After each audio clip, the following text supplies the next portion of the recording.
¿Qué tal, amigos? Hoy te quiero hablar de dos cosas. Una, de una habilidad de alto rendimiento, una habilidad del carácter que está contenida en mi libro Si puedes contigo, puedes con todo, que tiene que ver con la disciplina, el carácter, el talento y el coraje implícito que conlleva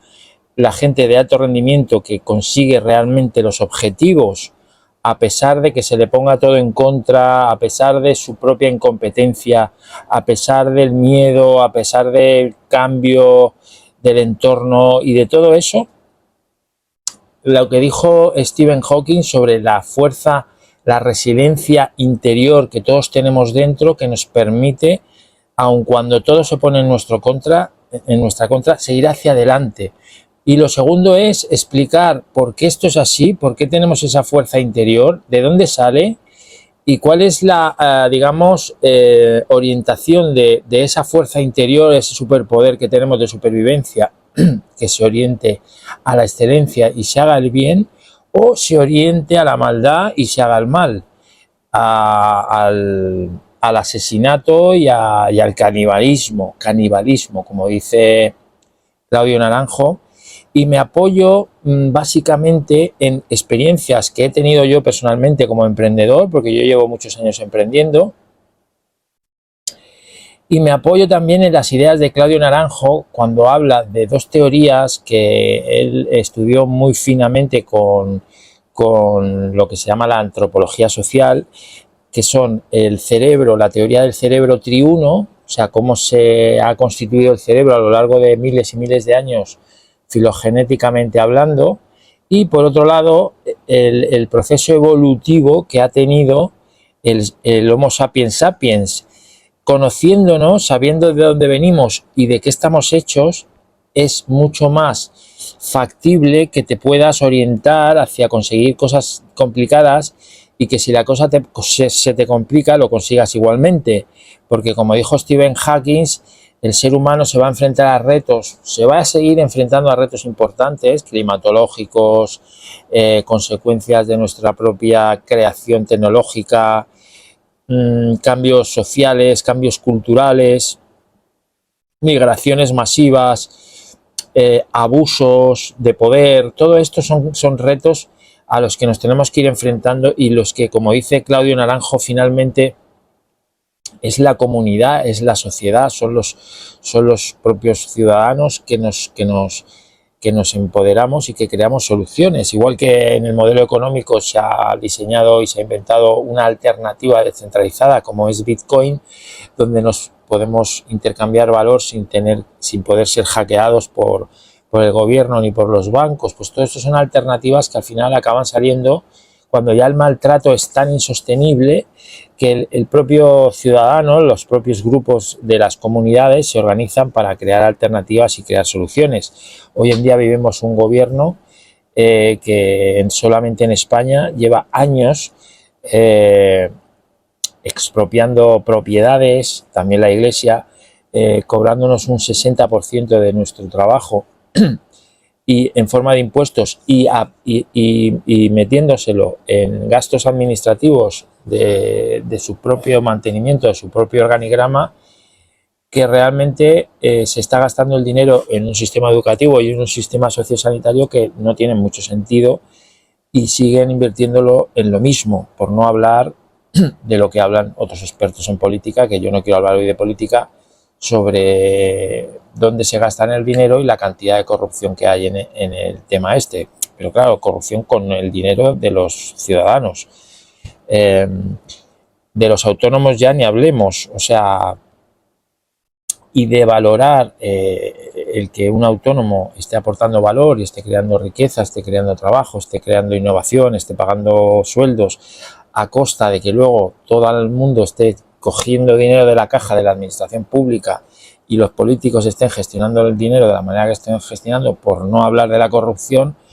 pues que luego encima traten a los emprendedores como si fueran delincuentes, porque yo al final siempre voy hacia el mundo emprendedor. De hecho, el primer ejemplo del que te voy a hablar es sobre los emprendedores. Cuando yo empecé a los 20 años, escuchamos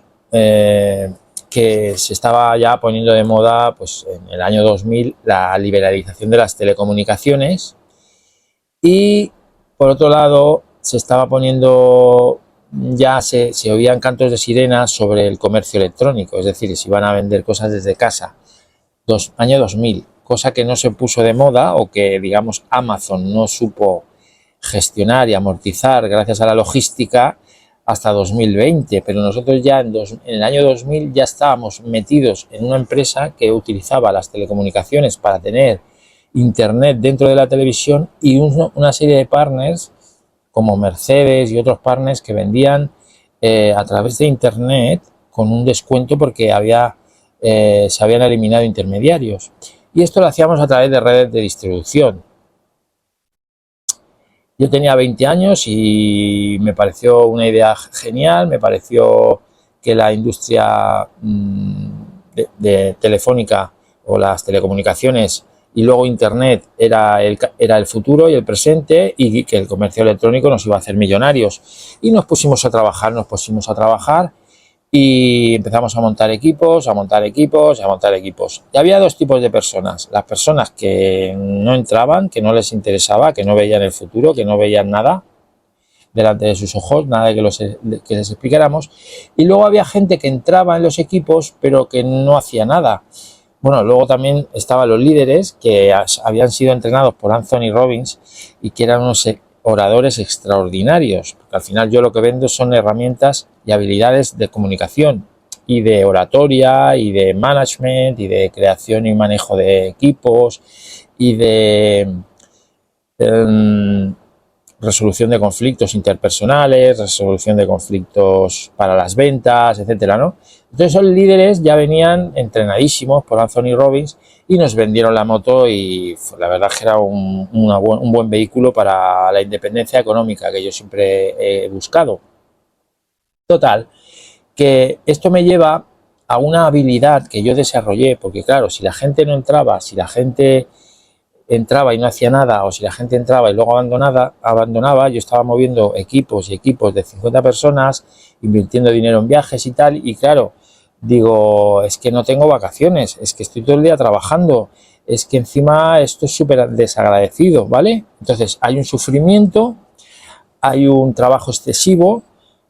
no hay tiempo para vacaciones, y yo me digo internamente, digo, bueno, pues si no hay tiempo para vacaciones, si esto va a seguir siendo duro, o sea, va a seguir siendo 24 sobre 24 y encima con muy poca recompensa, porque yo me tiré 4 o 5 años y no gané ni un duro, pero aguanté, dije, por lo menos pásatelo bien en el proceso, y eso hice. Me pegaba las vacaciones pasándomelo bien haciendo lo que hacía, ¿no? Entonces estaba sufriendo, pero me lo estaba pasando bien, y esa es una de las habilidades clave de mi libro Si puedes contigo, puedes con todo. Y eso es algo que luego en 2009, después de escribir mi primer libro, ¿Qué quieres y cómo conseguirlo?, lo vi en Rafa Nadal, cuando iba a defender esas pelotas y a defender pelotas en la línea de fondo, en tierra, en Roland Garros, que le tocaba con gente súper talentosa, y decías, madre mía, qué paliza le están dando. Y llega un momento que, claro, como ves esas imágenes, que va a buscar el slice ahí a la esquina y va a buscarlo a cámara lenta, porque las cámaras te lo enseñan a cámara lenta, tú veías que el hijo puta iba por la bola, pero estaba sufriendo al máximo, además lesionado y con dolor, y se reía. O sea, era como una sonrisa, disfruto de esto, ¿sabes? Y al final esto fue lo que le llevó a remontar partidos y a ganar torneos y a desmoralizar a sus rivales, ¿no?, que eran los mejores del mundo, como Federer o Djokovic. Es decir, que esa habilidad del carácter de la que te estoy hablando es de que, aunque te estén metiendo una paliza, seguir haciendo aquello que consideras que tienes que seguir haciendo, ya sea aguantar, porque sabes que al día siguiente te vas a levantar motivado, pero aguantar con no solo coraje, sino pasándotelo bien en el proceso. Y eso es algo que se puede conseguir. De hecho, biológicamente podemos segregar dopamina de sufrir. Cuando tú haces eso, amigo mío, te vuelves invencible. Porque es que tu mente, que es la que te va a prevenir del sufrimiento y que te va a decir que te pongas cómodo, es la que va a decir, es que este tío va a seguir atacando, es que este tío va a seguir insistiendo. es que de aquí no nos vamos a mover hasta que esto salga. Y esa actitud, amigo mío, es una actitud del carácter profunda que tiene que ver con la resiliencia, pero también tiene que ver con el coraje que la sostiene. En ese sentido, lo que acabamos consiguiendo con esto es que al día siguiente te levantas más fuerte y tu mente se pone fuerte, ¿sí? Entonces, ahí es cuando tu mente dice, si puedo con esto, puedo con todo. Perfecto. Otro signo o señal donde yo he visto esto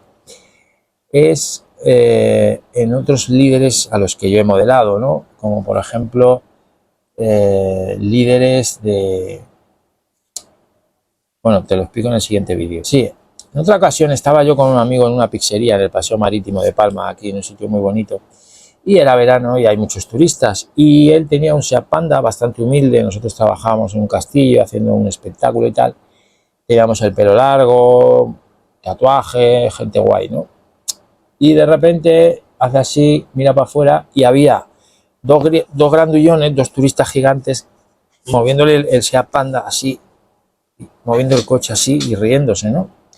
Y este tío había estado trabajando en las puertas de las discotecas de Madrid de los años 90, o sea, era un tío bastante peligroso, ¿no? O sea, bastante atrevido, con bastante coraje. Y habíamos hecho una buena hermandad, porque en el castillo donde trabajábamos había gente bastante peligrosa y él y yo pues nos apoyábamos. Y el tío coge, saca pecho, tú veas lo que es el lenguaje no verbal, ¿no? Y se va para allá con una sonrisa. Y yo digo, ¿cómo puede ser que este cabrón, con dos tiarrones moviéndole el coche, yendo a enfrentarse a ellos, que le superan en número y le superan en tamaño, cómo puede ir con una sonrisa entre los dientes o alrededor de ellos? Y lo entendí después, ¿no? Esos gigantones, cuando lo vieron venir sonriéndole al peligro, se acojonaron y se fueron. Él no tuvo que pelearse, ni tuvo que hacer nada. Simplemente se reía del peligro, lo cual denota pues una cierta locura, pero una locura sana, ¿no? Pero que esa locura a su vez está apoyada, digamos, en el coraje y en la valentía y en la seguridad en uno mismo, ¿no? De que me río del peligro. En otra ocasión, y aquí entraré ahora con las etapas de desarrollo filogenético del cerebro, le pregunté, porque yo he hecho siempre artes marciales, siempre me he sabido defender, pero yo veo cómo vienen las nuevas juventudes, veo que hay mucha inmigración, veo que hay mucha agresión, veo que gente saca cuchillos en la calle. Y obviamente esto se puede ir de madre si aumenta el desempleo y si los robots empiezan a hacer el trabajo de la gente, y esto se puede ir de madre y se puede poner la gente peligrosa. Y yo le pregunté un día a un amigo que, aparte de ser mi mentor en psicología, es una persona que había estado en la Legión Francesa, en Kosovo, en primera línea, matando gente. Entonces, él era una persona muy tranquila, muy respetuosa, con mucha conciencia, muy iluminada, un encanto de persona. Pero yo sabía que él había estado en el infierno y que había salido con vida de él. Y le pregunté, ¿pero qué hago si me sacan un cuchillo? Porque yo sé pelear aquí, sé pelear en el suelo, pero si me sacan un cuchillo, ¿qué hago? Es que estoy muerto, yo no quiero morir. Y no me lo decía, y no me lo decía, y no me lo decía, hasta que me puse ya serio, se lo volví a insistirle y me dice, pillándolo desprevenido, ¿a qué se refería con eso? Se refería a que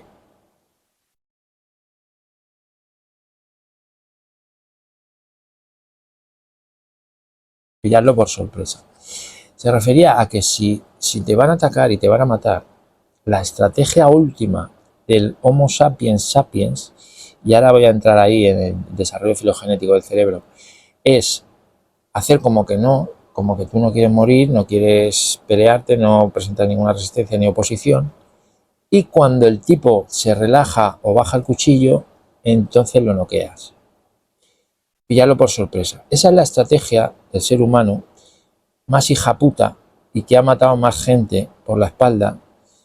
en toda la historia de la humanidad. ¿Y por qué digo esto? Digo esto porque como seres humanos tenemos que saber quiénes somos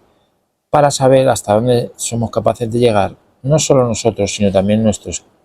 gente de alrededor. Una de las cosas que dice Claudio Naranjo es que el ser humano, el Homo sapiens sapiens, ya a lo largo de la historia de la humanidad hizo que se extinguiera el neandertal, el Homo sapiens neandertal, que era un Homo sapiens como más robusto que nosotros, más cabezón,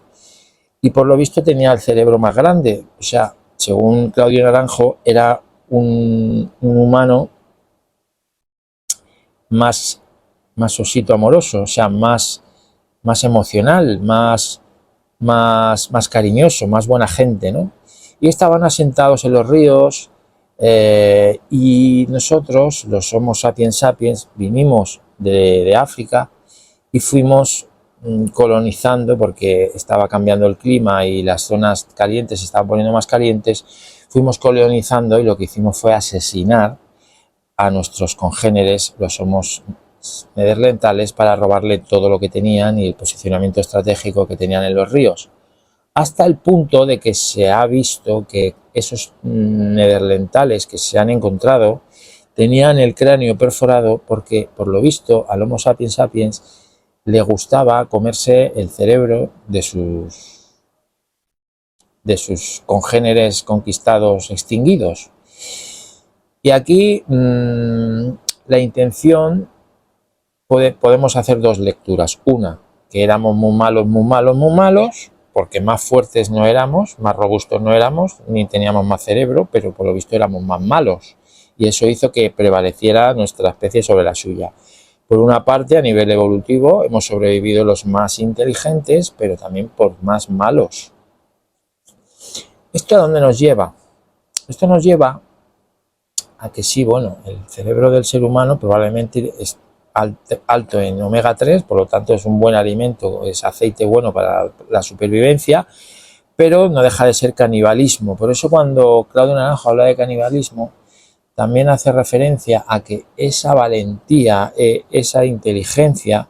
se convirtió en el guerrero, que luego se convirtió en el explotador, que luego se convirtió en el asesino. Porque un guerrero, si no está equilibrado, si el asesino o guerrero asesino no se equilibra con la compasión y con el amor, tenemos una persona peligrosa, un guerrero asesino, ¿no? Y eso ocurrió a lo largo de la historia, pues con las cruzadas de la Iglesia, que mataron a mucha gente, les expropiaron, les quitaron todo, que luego que si la guerra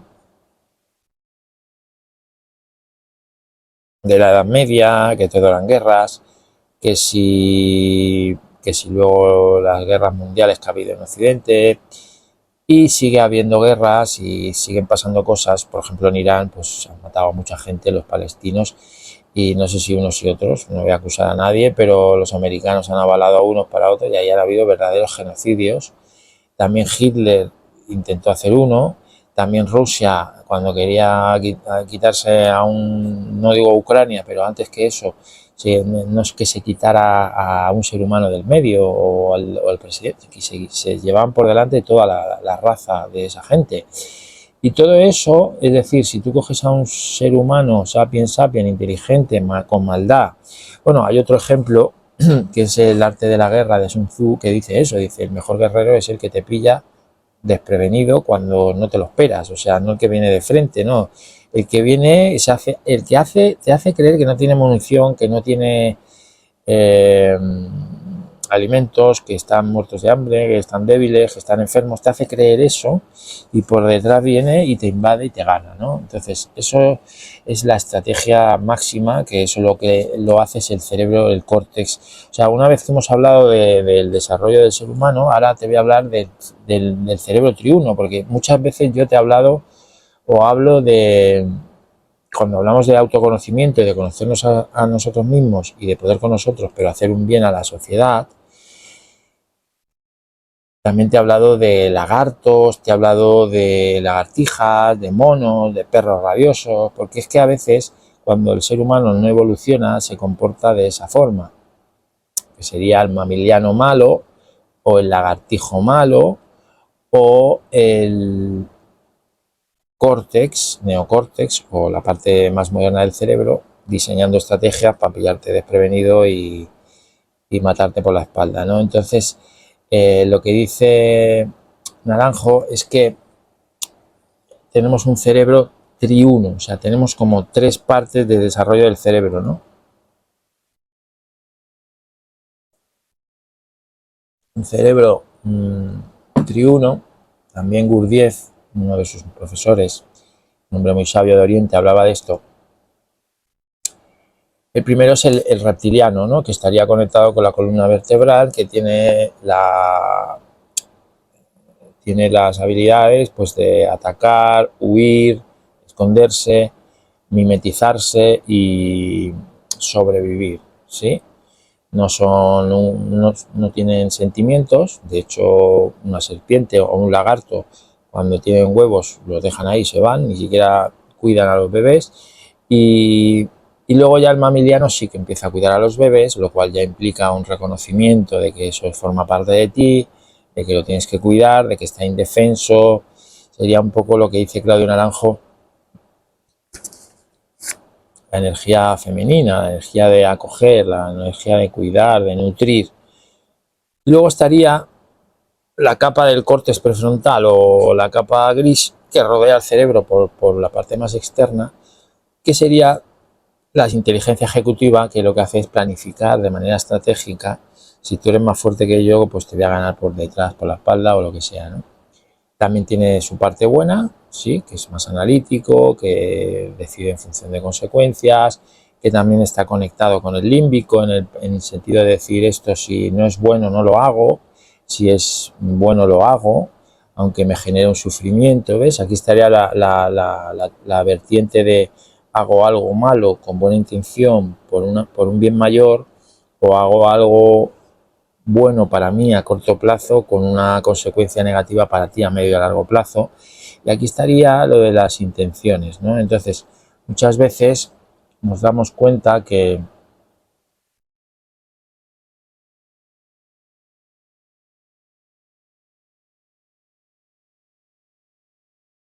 por una parte la inteligencia manda, pero también la inteligencia se puede volver perversa, ¿no? Y aquí estaría lo que Claudio Naranjo habla del patriarcado, ¿no? Que es una sociedad donde hay un gobierno, donde hay unos poderes dirigidos por unos pocos que entre ellos se ponen de acuerdo para dirigir a todo el resto, que utilizan el poder y la fuerza y las armas, pues como hizo Roma, ¿no? Que ganaba por estrategia y porque tenía un potencial militar, una tecnología superior, ¿no? Entonces, somos superiores en fuerza porque tenemos la tecnología, que es un poco lo que nos distingue y lo que nos ha hecho coger ventaja sobre los animales, y esa tecnología la utilizamos para manipular a todo el mundo y chupar impuestos de ellos y hacer que hagan lo que nosotros queremos. Y lo último de todo, ya cuando salió la televisión, es manipular y hacerte creer que esto lo estoy haciendo por tu bien, ¿no? Y esto sería ya el córtex trabajando, pero de una manera directiva y autoritaria, encubierta. Por eso yo muchas veces hablo del autoritarismo encubierto. Bien, pues una vez dicho esto y habiendo hablado de estos ejemplos, decir eso, ¿no? Que si yo me conozco, yo sé que tengo un gran potencial, que tengo un gran poder, pero también sé que tengo que la manera de hacerlo para ser feliz realmente es haciendo el bien a los demás, lo cual conlleva valores como la compasión, la humanidad, la contribución y el ir mejorando nuestra inteligencia para que sea una inteligencia donde el mundo esté dirigido por la gente buena. Otra parte que le escuché hablar a otro psicólogo que se llama Jordan Peterson, un americano que me gusta mucho, es que él dice sobre los psicópatas, dice, es que son muy peligrosos. O sea, un psicópata que es psicópata es una persona que no tiene empatía, además es malo. Son gente que llega a un pueblo y si son gente bondadosa en el pueblo acaba con todos y se lo queda todo él. Y es así, o sea, es así de malo. Y son gente que no siente ni padece. Y que cuando ve que tú estás haciendo algo bien o que estás débil, te lo quiere arrebatar todo y suplantar tu identidad, ¿no? Entonces esto sería la parte mala, que la gente inteligente, buena,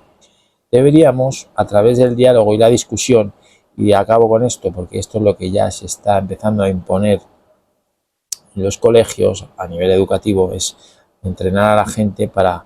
relacionarse, para ser creativos, innovadores, que no copiar y que no utilizar la inteligencia artificial para meter una réplica de algo que ha hecho un robot que tiene más memoria que tú, sino fomentar el pensamiento crítico, las relaciones, el equilibrio entre la mente y las emociones, y lo femenino y lo masculino, y el cuidar del bebé reptiliano, que digamos que es el más antiguo, pero es el menos inteligente, para que la gente aprenda a pensar y dialogue, se ponga de acuerdo para juntar las inteligencias individuales y convertirse en un equipo de inteligencia mayor, o lo que yo llamo urbanización inteligente, que permita al ser humano planificar una educación donde no solamente seamos más humanos, orientemos nuestro camino en base a valores, sino que también seamos capaces de aprender cosas que sean útiles para desenvolvernos luego ahí fuera, ¿no? Como son la economía, las relaciones, tal, ¿no? Y todo eso nos llevaría a ir corrigiendo todos los errores que hay en la sociedad actualmente, como por ejemplo en el sistema sociosanitario, el sistema político. Hay muchos errores que no se están haciendo bien, pero la gente necesita hablar del tema para tomar conciencia, porque muchas veces no somos conscientes de lo que hacemos mal. Entonces ese es nuestro peor enemigo. Por una parte deberíamos de hacernos conscientes de lo que estamos haciendo bien y de lo que nos conviene, pero también de lo que estamos haciendo mal y que deberíamos dejar de hacer porque no nos conviene, porque esa es nuestra peor debilidad. Y para finalizar, decir que seguiremos, como dice Stephen Hopkins, enfrentándonos a nuevos retos, y que uno de ellos será la tecnología, porque estamos creando inteligencias artificiales que dentro de menos de 3 años van a estar en forma antropoide en la calle como robots, pero no con cara de robot, con fibra, que ya están haciendo las máscaras y todo, que le ponen máscara, le ponen pelo, o sea que va a ser gente como tú, que no vas a saber si son robots o no, y que van a ser 100 veces más inteligentes que tú. Entonces nosotros necesitamos crear mecanismos de diálogo y de discusión, esto es lo que hacemos en la consultoría, para planificar y mantener muy bien alineados a estos robots tan inteligentes para que trabajen para nosotros y para que nos ayuden a seguir evolucionando desde un liderazgo humano enfocado en la visión y enfocado también en cuidar pues lo que tenemos, ¿no? Que es el planeta, a los seres humanos.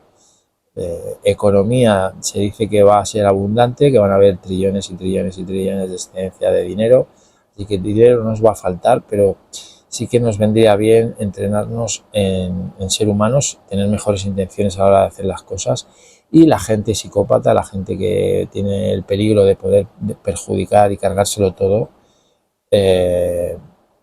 entrenarlos y someterlos para que finjan hacer el bien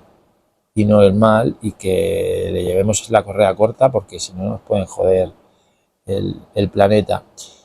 Y a las personas como nosotros, los emprendedores, que estamos dando trabajo, aportando innovación, creatividad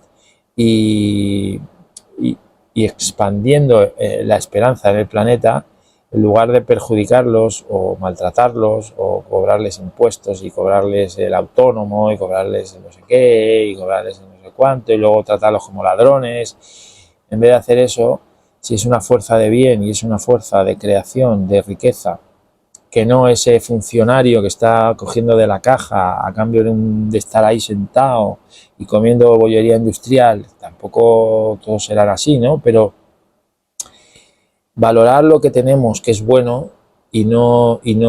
como decía el otro día, no meter la bronca y echar la culpa y buscar el fallo para quitarte del medio y ponerme yo, ¿no? Y llevarme todo el dinero. Entonces, dirigir y liderar desde el diálogo, el pensamiento crítico y los valores, por un mundo más humano, por organizaciones más inteligentes y porque dirija el planeta a la gente inteligente y con buenas intenciones, y no dejemos que lideren el planeta y el presupuesto de la sociedad pues cuatro chorizos, como dicen algunos que saben más que yo de política, cuatro corruptos y cuatro personajes que lo que están haciendo es metiéndole codazos a su gente, a sus compañeros, utilizando la inteligencia mala para engañar y para sacar ventaja tanto de su rango, de su partido, de los jueces, de los abogados, y también los abogados pues que hagan un trabajo orientado hacia el bien y no que me caso con mi cliente independientemente de las intenciones que tenga. Como esperanza decir que con la PNL trabajamos el tema de las intenciones, diciendo y pudiendo ayudar a cualquiera, incluso no a un psicópata, porque eso ya es un problema orgánico que tiene una difícil solución, porque no empatizan y no sienten y no comulgan y no te lo cuentan y son gente que no quiere cambiar, se esconde para seguir haciendo lo que hace de la manera que lo hace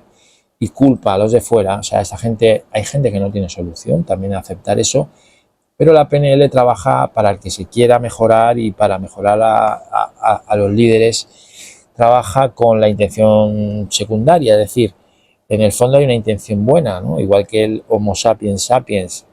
mató al neandertal y se comió su cerebro, en el fondo podríamos decir que hay una intención de sobrevivir ellos y su grupo, o sea, por la supervivencia, y que se comieron los cerebros de sus compañeros humanos o sapiens, se los comieron porque necesitaban nutrirse para sobrevivir, necesitaban quitarles el territorio porque necesitaban agua para sobrevivir, y que lo hicieron con la intención de sobrevivir y no morir en el intento, y que esa intención positiva, lo que plantea la PNL es cómo podríamos usar la intención positiva, que es sobrevivir, para que pudiéramos tener un objetivo común y sobrevivir los dos. Y eso nos llevaría a ponernos de acuerdo. Y la tecnología que tenemos para eso, que es lo que usamos en la organización inteligente, pues es la de dialogar, escuchar, comprender el mapa del otro y buscar puntos de acuerdo y discutir para decir, no, es que esto es mejor que esto, y obviamente hacerlo en equipo porque cada persona tiene su punto de vista, pero entre todos, lo que llaman democracia, podríamos llegar a concluir, y uno de los problemas que tenemos actualmente es que no solamente la educación repite patrones que no son útiles, sino que además te dan un papel y que utilizan ese papel para dar empleo, y que los que dan empleo solo se fijan en el papel, pero no se fijan en la persona y no se tienen en cuenta aspectos que se están actualizando, como la autoeducación o como que la gente va a vivir 50 años más y que una persona de 50 años, si se cuida, no es una persona mayor, que le están dando el trabajo a la gente por ser más joven o por tener un título y no por tener buenas intenciones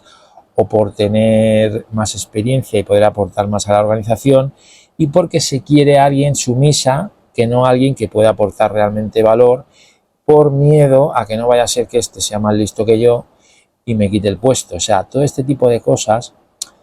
que no son de valor, de utilidad,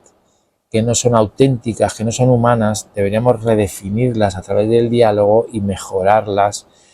porque si no, como una inteligencia artificial con forma humana y con más energía y con más inteligencia que tú y que todos los seres humanos juntos,